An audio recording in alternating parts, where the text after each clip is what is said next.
Lately, may nauuso na optical illusion na marahil ang karamihan sa inyo ay hindi napapansin kasi hindi nyo alam na optical illusion pala to. Like for example, this photo ng cute innocent looking puppies na pag zoom out mo, hindi pala ganun ka-innocent ang message.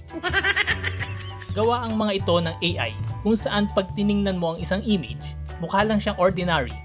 Pero pag zoom out mo or in-squint mo ang iyong mga mata, may makikita kang logo or maaaninaw mo yung hidden message. Paano ba ginagawa ito? First, need mo lang ng black and white pattern. Ilagay mo dyan yung logo mo, words, or QR code, or even stencil art na mukha mo. Then, go to this website. I-upload mo lang yung image na ginawa mo dito sa input illusion. Then, timplahin mo tong illusion strength. Pag mas mataas to, mas obvious o mas kita yung message mo. Pag binabaan mo to, mas hindi siya obvious. I usually play between 0.7 to 1.5. Then, like any other AI art, ilagay mo lang dito yung description ng gusto mong makita. Like for example, gusto ko ng mga tao na naglalakad sa city. Then hindi ko na ginagalaw tong advanced options. Then that's it. Hit run.